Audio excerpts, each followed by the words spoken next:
Hello friends, welcome to quick learn tutorial series. इस video में आज अपन डिस्कस करेंगे OSI मॉडल की थर्ड लेयर के बारे में। वो है नेटवर्क लेयर। यहाँ पे अपन नेटवर्क लेयर की सर्विसेज देखेंगे, उसकी फंक्शनैलिटी देखेंगे, उसकी रिस्पॉन्सिबिलिटी देखेंगे, कौन कौन से प्रोटोकॉल यूज करती है हमारी नेटवर्क लेयर डेटा को सेंड करने के लिए। वो सारी चीजें इस वीडियो में अपन डिस्कस करेंगे। तो आइए वीडियो स्टार्ट करते हैं। सबसे पहले जैसा कि मैंने आपको बताया कि जो नेटवर्क लेयर होती है वो हमारे OSI मॉडल की थर्ड लेयर होती है। तो यहाँ पे देखिए, ये हमारे OSI मॉडल की 7 लेयर हैं। इनमें जो सबसे लोअर लेयर होती है यानी बॉटम की लेयर होती है वो फिजिकल लेयर होती है। फिर हमारी second layer data link layer होती है। फिर नीचे से थर्ड लेयर होती है हमारी नेटवर्क लेयर, जिसके बारे में आज अपन डिस्कस करेंगे। उसके बाद transport layer, session layer, presentation layer और एप्लीकेशन लेयर होती है। अब नेटवर्क लेयर हमारी थर्ड लेयर होगी कि फोर्थ लेयर होगी, ये डिपेंड करेगा कि हमारी पोजीशन क्या है, यानी यूजर कहाँ पे बैठा हुआ है। यानी अगर यूजर हमारा सेंडर है तो जो एप्लीकेशन लेयर होगी वो फर्स्ट लेयर होगी, प्रेजेंटेशन लेयर सेकेंड लेयर होगी, session third, transport fourth, network fifth, data link sixth और फिजिकल लेयर 7 होगी। लेकिन अगर हमारा जो यूजर है वो एक रिसीवर है तो फर्स्ट लेयर फिजिकल लेयर होगी, second layer data link layer होगी, थर्ड लेयर होगी नेटवर्क लेयर, फिर हमारी फोर्थ होगी ट्रांसपोर्ट, फिफ्थ होगी सेशन, सिक्स्थ होगी प्रेजेंटेशन और सेवेंथ होगी एप्लीकेशन लेयर। मतलब यूजर की पोजीशन क्या है, सेंडर की तरह ही काम कर रहा है कि रिसीवर की तरह काम कर रहा है, उस पर डिपेंड करता है कि हमारी लेयर की नंबरिंग क्या होगी। ठीक है, तो आज अपन बात करने वाले हैं नेटवर्क लेयर की। ये हमारी थर्ड लेयर होती है नीचे से OSI मॉडल की। अब जैसा कि मैंने आपको बताया था कि जो OSI मॉडल की हर एक लेयर होती है वो अपनी अपर लेयर को भी फंक्शनैलिटी प्रोवाइड करती है और लोअर लेयर को भी। अगर डेटा सेंडिंग साइड से आ रहा है तो हर एक लेयर अपनी लोअर लेयर को सर्विस प्रोवाइड करेगी, और अगर डेटा हमारे रिसीवर में जा रहा है तो हर लेयर अपनी अपर लेयर को सर्विस प्रोवाइड करेगी। अंडरस्टूड? तो इस तरीके से हर लेयर जो है वो अपनी अपर और लोअर लेयर दोनों को सर्विस प्रोवाइड करती है। अगर हमने मान लीजिए हम यूजर को कोई डेटा सेंड करना है तो यूजर हमारा सेंडर हो गया। तो जो हमारा सेंडर है वो सबसे पहले इंटरेक्ट करेगा हमारी एप्लीकेशन लेयर से। एप्लीकेशन लेयर से डेटा मूव करेगा हमारी सेकेंड लेयर यानी प्रेजेंटेशन लेयर पे। ठीक है, एप्लीकेशन लेयर से डेटा आ गया प्रेजेंटेशन लेयर पे। प्रेजेंटेशन लेयर ने डेटा को सेंड कर दिया सेशन लेयर पे। सेशन लेयर डेटा दे देता है ट्रांसपोर्ट लेयर में। ट्रांसपोर्ट लेयर जो भी डेटा यूनिट हमारे सेशन लेयर से आती है उसको छोटे छोटे पार्ट्स में डिवाइड कर देती है और इन सेशन लेयर से डेटा आता है ट्रांसपोर्ट लेयर में। अब ट्रांसपोर्ट लेयर का क्या फंक्शन है, तो जो भी डेटा यूनिट हमारे सेशन लेयर से आया है उस डेटा यूनिट को छोटे छोटे पार्ट में डिवाइड करने का काम आपकी ट्रांसपोर्ट लेयर का हो, और इन पार्ट को हम कहते हैं सेगमेंट। तो यानी ट्रांसपोर्ट लेयर सेगमेंटेशन करती है और इन सेगमेंट को फॉरवर्ड कर देती है नेटवर्क लेयर को। अब नेटवर्क लेयर का क्या काम है, तो network layer generally packet form करती है।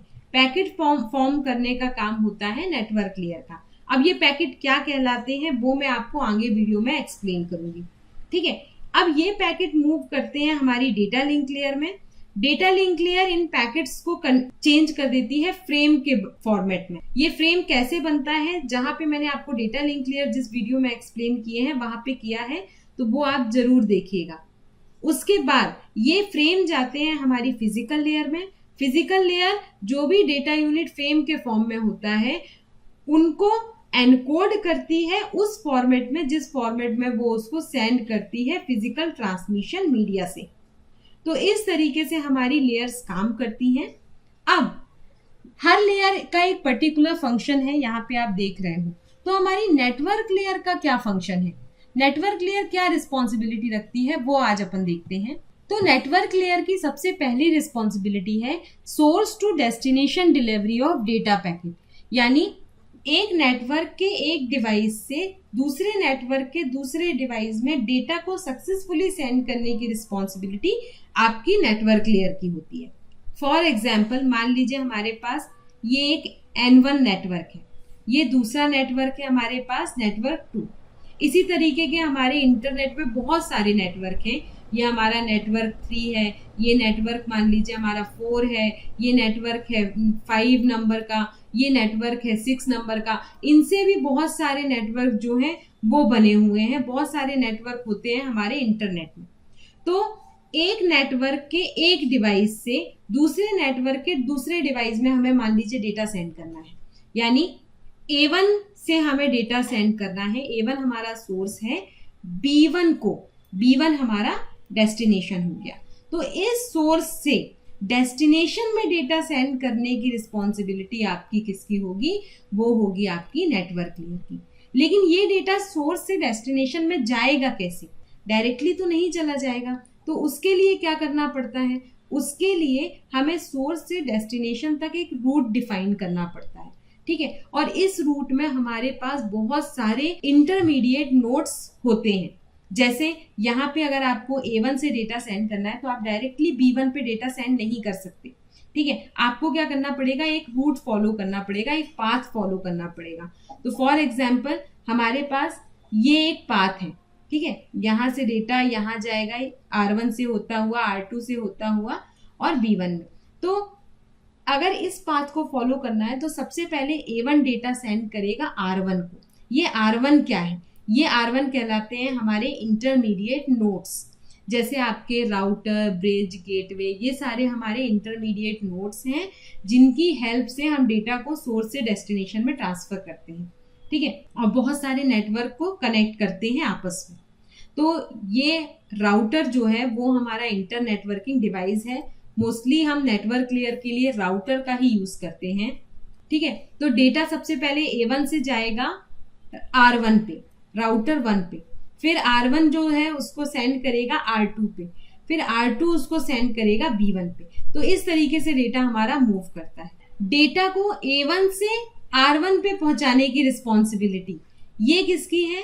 तो नोड टू नोड डिलीवरी की रिस्पॉन्सिबिलिटी, यानी एक नोड से दूसरे नोड में डेटा को ट्रांसफर करने की रिस्पॉन्सिबिलिटी हमारी डेटा लिंक लेयर की होती है। तो डेटा लिंक लेयर क्या करेगा? A1 से डेटा देगा R1 को सबसे पहले, ठीक है।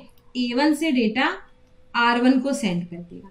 अब जब R1 को डेटा सक्सेसफुली रिसीव हो जाएगा तो R1 क्या करेगा? डेटा को उठाएगा, R2 को दे देगा। यानी एक नोड से हम डेटा को दूसरे नोड में ट्रांसफर कर रहे हैं with the help of data link layer, ठीक है। फिर R1 क्या करेगा? डेटा को R2 को मूव कर देगा।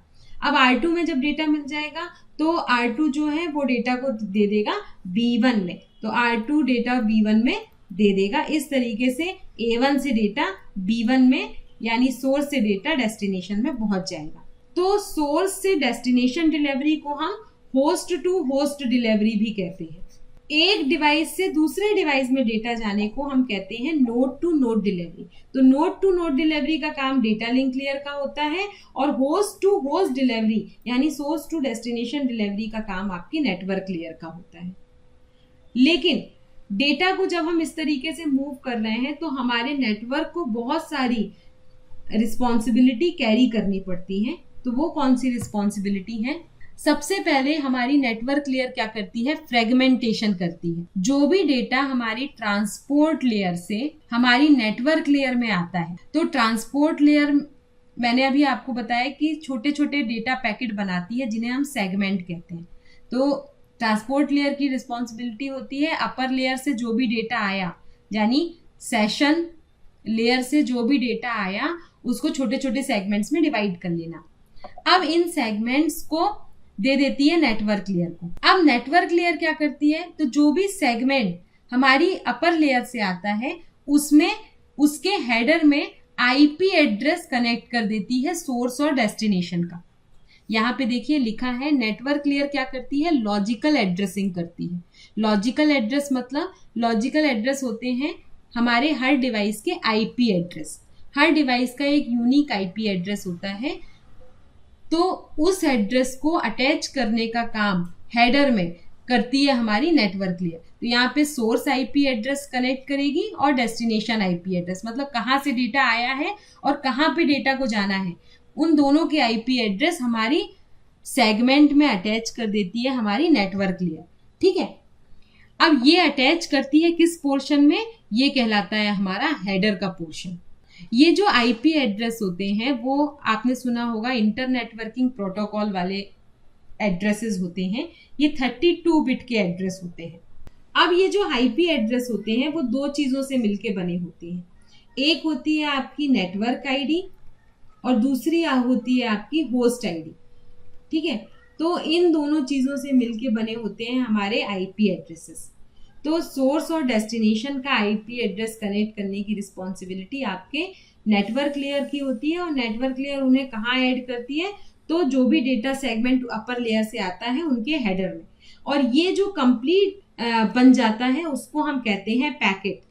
मतलब सेगमेंट के साथ जब हम आईपी एड्रेस अटैच कर देते हैं तो जो हमारा डेटा यूनिट बनता है उसको हम कहते हैं पैकेट, और इन पैकेट को बनाने के बाद हम ट्रांसफर कर देते हैं अपनी नेक्स्ट लेयर में, जो है आपकी डेटा लिंक लेयर। अब डेटा लिंक लेयर की क्या रिस्पॉन्सिबिलिटी है वो ऑलरेडी मैं आपको एक्सप्लेन कर चुकी हूँ। Data link layer in packet को लेती है अपर लेयर से और इनको फ्रेम के फॉर्मेट में चेंज कर देती है। ठीक है, तो ये ऑलरेडी मैं एक्सप्लेन कर चुकी हूँ। तो जो आईपी एड्रेस होते हैं वो 32 बिट के एड्रेस होते हैं। इसमें नेटवर्क आईडी और होस्ट आईडी आपकी डली होती है, सोर्स और डेस्टिनेशन दोनों की, यानी किस नेटवर्क से डेटा आया है और किस उस नेटवर्क के किस डिवाइस ने डेटा सेंड किया है, दोनों का एड्रेस हमारे आईपी एड्रेस में होता है। ठीक है, और किस नेटवर्क में डेटा जाना है और उसके किस डिवाइस में डेटा जाना है वो हमारे डेस्टिनेशन आईपी एड्रेस में होता है। तो होप आपको समझ में आ गया होगा।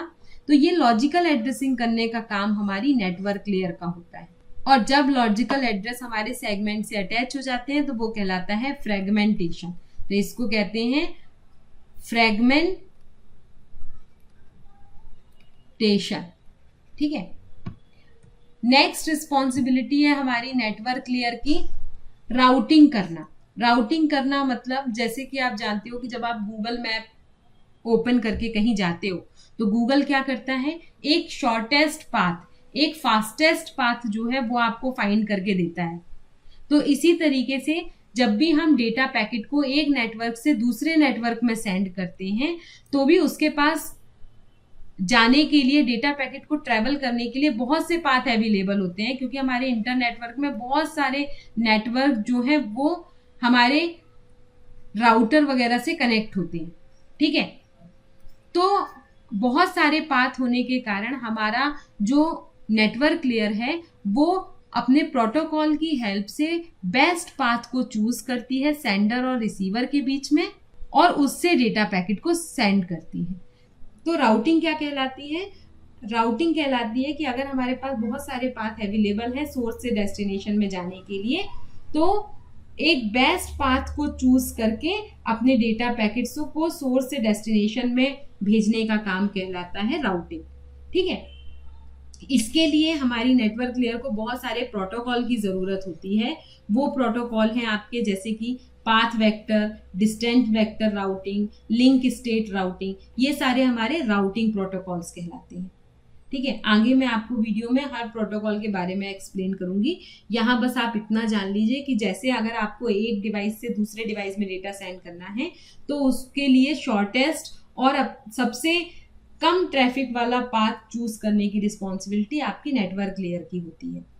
तो वो कहलाता है राउटिंग, और उसके लिए हमें इन प्रोटोकॉल की जरूरत है। तो ये 3 रिस्पॉन्सिबिलिटी हो गई। नेक्स्ट रिस्पॉन्सिबिलिटी होती है आपकी नेटवर्क लेयर की फ्लो कंट्रोल करना। फ्लो कंट्रोल करने के लिए मान लीजिए हमें एक डिवाइस से दूसरे डिवाइस में डेटा सेंड करना, तो फ्लो कंट्रोल हमें बताता है the amount of data to be transmitted, कितना डेटा हमें सेंडर से रिसीवर में भेजना है वो फ्लो कंट्रोल बताता है। फॉर एग्जाम्पल मान लीजिए हमारे पास एक लैपटॉप है और एक मोबाइल है।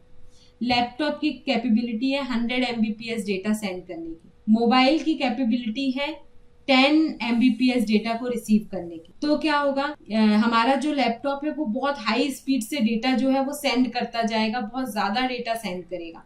लेकिन हमारा रिसीवर अगर उतना डेटा रिसीव करने के लिए कैपेबल नहीं है तो वो क्या करेगा, आधा डेटा जो है वो हमारा लॉस्ट हो जाएगा, क्योंकि मान लीजिए हमारे रिसीवर के पास बफर स्टोर इतना नहीं है कि वो उतने कमिंग डेटा को स्टोर कर सके। तो क्या होगा, आधे मैसेज जो है वो ऑटोमेटिकली डिलीट हो जाएंगे। तो हमारा जो रिसीवर है वो अपने नेटवर्क लेयर के थ्रू सोर्स से ये रिक्वेस्ट करता है कि आप हमारा फ्लो कंट्रोल करिए, यानी जितना अमाउंट का डेटा रिसीव करने की हमारी कैपेबिलिटी है, जितना डेटा प्रोसेस करने की हमारी कैपेबिलिटी है, उतना ही डेटा हमको सेंड की, अपना डेटा रेट कम करिए। तो ये कहलाता है फ्लो कंट्रोल और ये रिस्पॉन्सिबिलिटी होती है आपकी नेटवर्क लेयर की। अब आप कहोगे यहाँ पे लिखा है it is implemented in both the network layer और डेटा लिंक लेयर। अब ये जो फ्लो कंट्रोल है वो हमारी डेटा लिंक लेयर में भी होता है और नेटवर्क लेयर में भी। डेटा लिंक लेयर में फ्लो कंट्रोल कब होता है? जब हम नोड टू नोड डेटा को सेंड करते हैं। ठीक है, मैंने अभी आपको बताया कि node to node delivery data की कैसे होती है। मान लीजिए हमारे पास दो नेटवर्क हैं, A1 से हमें B1 में डेटा को सेंड करना है, तो डायरेक्टली नहीं करेंगे, हम इंटरमीडिएट डिवाइस का यूज करेंगे। जैसे ये हमारे पास राउटर है, तो सबसे पहले डेटा A1 से जाएगा R1 में, फिर R1 से जाएगा R2 में, फिर R2 से जाएगा B1 में। ठीक है, तो A1 हमारा एक नोड है, ठीक है, और R1 भी हमारा एक नोड है। तो एक नोड से दूसरे नोड में डेटा को सेंड करने की रिस्पॉन्सिबिलिटी किसकी है? डेटा लिंक लेयर की। तो जब हमें node to node data send करते हैं तो वहां पे फ्लो कंट्रोल करने का काम कौन करेगा? हमारी डेटा लिंक लेयर करेगी। इसी तरीके से हर नोड टू नोड डिलीवरी में फ्लो कंट्रोल करने का काम डेटा लिंक लेयर करेगी। लेकिन सोर्स से डेस्टिनेशन के फ्लो कंट्रोल का काम, source to destination flow control का काम कौन करेगा? वो करेगी आपकी नेटवर्क लेयर। तो सोर्स टू डेस्टिनेशन का जो भी फ्लो कंट्रोल है वो नेटवर्क लेयर हैंडल करती है और नोड टू नोड का जो फ्लो कंट्रोल है वो डेटा लिंक लेयर करती है। होप आपको क्लियर हो गया होगा। अब हमारे पास फ्लो कंट्रोल के लिए बहुत सारे प्रोटोकॉल्स हैं, जैसे stop and wait ARQ, go back N ARQ, select repeat ARQ। ये सारे प्रोटोकॉल हम लेटर डिस्कस करेंगे। नेक्स्ट है आपका और लास्ट रिस्पॉन्सिबिलिटी है नेटवर्क लेयर की, एरर कंट्रोल करना। एरर कंट्रोल दो टाइप से हम कर सकते हैं, एरर डिटेक्ट करके फिर उसको करेक्ट करके। तो एरर डिटेक्शन और एरर करेक्शन करके हम एरर कंट्रोल करते हैं अपनी नेटवर्क लेयर में। ठीक है, ये जो एरर कंट्रोल मैकेनिज्म है वो हमारी डेटा लिंक लेयर भी करती है। मतलब आपको error control data link layer का भी एक फंक्शन है और नेटवर्क लेयर का भी। डेटा लिंक लेयर जब भी नोड टू नोड डिलीवरी करती है डेटा की, तो उस टाइम पे एरर कंट्रोल करती है। ठीक है, एक नोड से दूसरे नोड में जब डेटा सेंड करती है तो एरर कंट्रोल करती है हमारी डेटा लिंक लेयर। लेकिन सोर्स से डेस्टिनेशन में जब डेटा सेंड होता है तो उसमें एरर कंट्रोल करने का काम होता है आपकी नेटवर्क लेयर का। ठीक है, तो कैसे किया जाता है एरर कंट्रोल? एरर डिटेक्शन करके और एरर को करेक्ट करके। अब एरर डिटेक्शन और करेक्शन के लिए हमारे पास बहुत सारे मैकेनिज्म होते हैं, बहुत सारी मेथड होती हैं, जैसे कि CRC, cyclic redundancy check, checksum, parity, Hamming code, इन सब की हेल्प से हम एरर कंट्रोल कर सकते हैं। लेकिन जो हमारी डेटा लिंक लेयर होती है उसके लिए हम CRC मेथड का यूज करते हैं। CRC बेस्ट होती है नोड टू नोड के लिए, यानी डेटा लिंक लेयर के लिए, और चेकसम बेस्ट होती है हमारी नेटवर्क लेयर। ठीक है, तो आगे आने वाले वीडियो में मैं आपको CRC, चेकसम सब एक्सप्लेन करूंगी, क्योंकि इन पे बेस्ड न्यूमेरिकल भी पूछे जाते हैं और आपके कॉम्पिटिटिव एग्जाम्स में ऑब्जेक्टिव टाइप क्वेश्चन भी इन पे आते हैं। नेटवर्क लेयर के कुछ और इम्पोर्टेंट प्रोटोकॉल्स देख लेते हैं। तो यहाँ पे there are various protocol use in the network layer. बहुत सारे डिफरेंट टाइप के प्रोटोकॉल नेटवर्क लेयर यूज करती है। Each protocol is use for a different task. हर प्रोटोकॉल को हम डिफरेंट टास्क के लिए यूज करते हैं। तो यहाँ पे नेटवर्क लेयर के प्रोटोकॉल्स दिए हुए हैं। ये नेटवर्क लेयर है, इसके ये 5 प्रोटोकॉल होते हैं। 5 प्रोटोकॉल्स नेटवर्क लेयर में होते हैं। पहला IGMP, ICMP, IP यानी इंटर नेटवर्किंग प्रोटोकॉल, और ARP और RRP।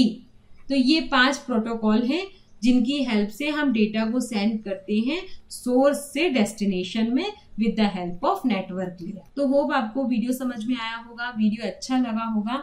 अगर वीडियो अच्छा लगा हो तो इसे लाइक करें, सब्सक्राइब करें और ज्यादा से ज्यादा फ्रेंड्स के साथ शेयर करें। Stay continue, keep watching, keep supporting, bye bye.